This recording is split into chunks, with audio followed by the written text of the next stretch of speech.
Let me paint you a picture. Everything I own is gone. The whole system, every speaker I've collected over the years, wiped out. And I'm standing there with an empty room, a bit of money, and one question. If I had to start completely over, knowing everything I know now, what would I actually buy? That question is a lot harder than it sounds, because when you strip away the hype and the nostalgia and the stuff you bought just because it was on sale, you're left with the speakers that genuinely earned their place, the ones you'd actually fight to get back. So that's what this is. 7 speakers I'd buy again in a heartbeat, from a couple $100 all the way up to my forever pair. Now, this is not a ranking. It's more like the exact shopping list I'd hand my past self. I've spread it across every budget on purpose, because starting over doesn't mean starting expensive. And every one of these, you can walk out and buy right now in 2026. No hunting through vintage listings required. Let's build it from the ground up. Speaker 1. The ELAC Debut 3.0 DB53. We start at the bottom of the budget, and honestly, this is where I'd tell almost anybody to begin. The ELAC Debut 3.0 DB53 runs about $400 a pair, and it was designed by Andrew Jones. That name matters, because Jones also designs speakers that cost tens of thousands of dollars, and he brings that same thinking down to the cheap stuff. The newest version got a fresh aluminum dome tweeter and an aramid fiber woofer, and the whole thing just sounds clean, honest, and way more expensive than it is. Here's why it makes my start over list. If I'm rebuilding from zero, I want a speaker I can hand to anyone and trust completely. My brother, a friend just getting into this, a kid setting up their first real system. The DB53 gives you something like 80% of what the fancy stuff does, at less than a third of the price.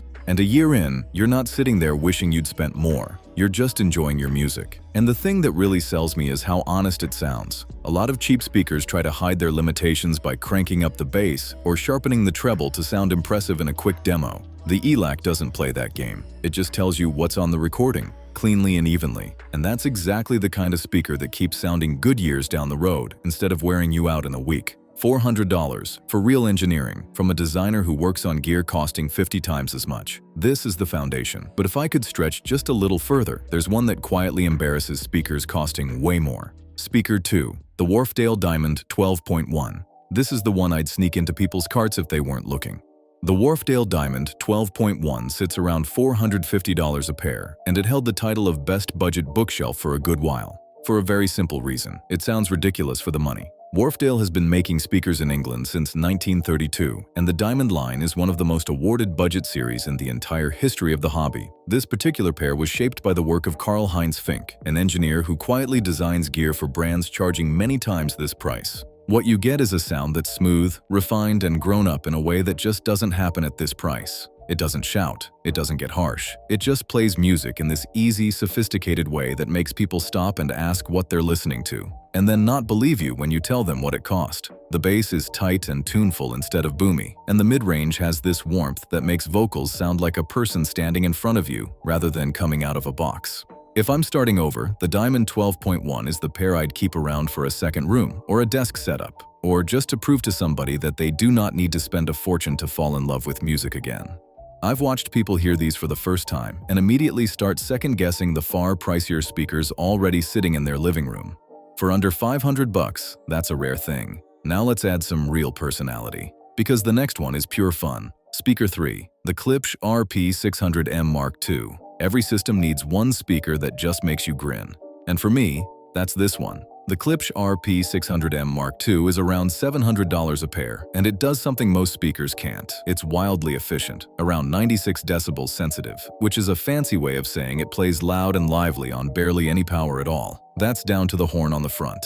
It's the Tractrix horn Klipsch has been refining since the 1940s, and it throws the sound right at you with this dynamic, immediate energy. Rock and live recordings suddenly feel like they're actually happening in the room, with drums that hit and guitars that bite. And here's a bonus that matters if you're building fresh. Because it needs so little power, it opens the door to those gorgeous little low-watt tube amplifiers. You do not need a giant expensive amp to make these come alive. A modest tube amp and a pair of these, and you've got a system with real character for not much money. It's also the speaker I'd reach for if I mostly listen to rock, blues, or anything with drive and attitude, because that forward, punchy Klipsch sound was practically built for it. If this list is helping you plan your own setup, do me a quick favor and hit subscribe. It genuinely helps the channel more than you'd think.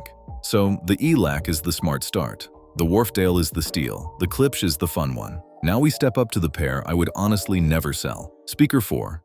The KEF LS50 Meta. If I could only keep one bookshelf speaker for the rest of my life, it would probably be this one.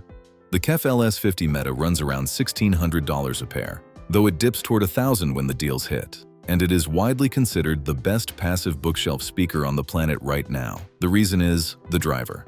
KEF's ELAC design puts the tweeter right in the center of the mid-range cone, so all the sound comes from a single point in space. The result is imaging so precise the speakers seem to vanish, leaving the music just hanging there in the room in front of you.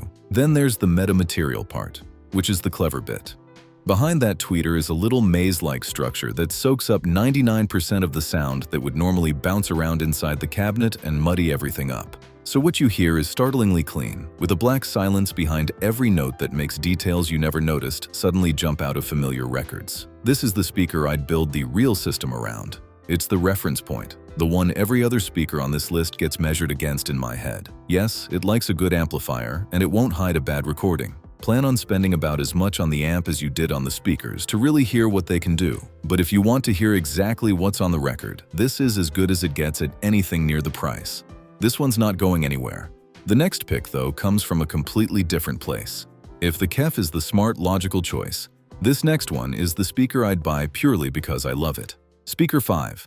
The Wharfedale Linton Heritage. And that speaker is the Wharfedale Linton Heritage. The Wharfedale Linton Heritage is around $1,800 a pair with the matching stands, and it's a bit of a time machine. Wharfedale first built the Linton back in 1965, and this modern version keeps that vintage three-way soul while adding real detail and speed the old ones never had. It's a big, boxy, proudly retro-looking speaker, and it sounds exactly the way it looks: warm, full, and enormous. What the Linton does that the more clinical speakers can't is scale. It fills a room with this big, smooth, effortless sound. An entire orchestra laid out in front of you, playing loud without a hint of strain. It won't dissect a recording into 1,000 tiny details, and it isn't trying to. What it does instead is let you sink into a chair with a drink and lose a whole evening to your records, without a single moment of fatigue. Voices in particular have this rich, natural body to them that makes you want to dig out every old record you own and hear it again. Starting over, this is the pair I'd buy for the sheer joy of it. Not because it wins on any spec sheet. It's about that feeling you got the first time a great pair of speakers really moved you. I think everybody needs one speaker like that in their life. And for me, it's the Linton. Now let's stand up off the bookshelf, because a real system needs some floor-standing muscle. Speaker 6. The Fyne Audio F501. So far, this list has been mostly bookshelf speakers, but if I'm starting over and I've got a proper room to fill, I want a floor stander, and this is the one. The Fyne Audio F501 sits somewhere around $1,800 to $2,000 a pair, and the story behind the company is the whole reason it's here. Fyne was started by a group of engineers who left Tannoy, one of the oldest and most respected names in British speaker history. They walked out the door with decades of hard-won knowledge and built their own thing. Their designs use a point source driver approach, where the tweeter sits right in the middle of the main driver, a bit like the KEF, which gives you that same coherent, everything-in-one-place sound. What the F501 brings that a bookshelf just can't is scale and bass. Real, room-filling low-end with weight behind it, the kind you feel in your chest as much as you hear it. And because of that point source driver, it images beautifully too. So you get the big floor stander power without giving up the precise, focused sound the best bookshelves are known for. It's an all-rounder, happy with rock, jazz, classical, movies, whatever you throw at it. And it does it all with this robust, confident sound that never feels like it's working hard. If my room is big enough to need a floor stander, the F501 is where I'd put my money. It's the workhorse of the collection, the one you stop thinking about because it just quietly handles everything. And that leaves one final pick, the speaker I'd work my way up to. Speaker 7. The Klipsch Heresy IV. This is the one I'd want to grow old with. The Klipsch Heresy IV runs around $3,000 to $3,500 a pair, and it is a genuine piece of audio history. The Heresy first appeared in 1957, and this fourth version has been completely revoiced and rebuilt, with a new horn-loaded mid-range, a titanium tweeter, and a fresh crossover, while keeping that unmistakable classic Klipsch look.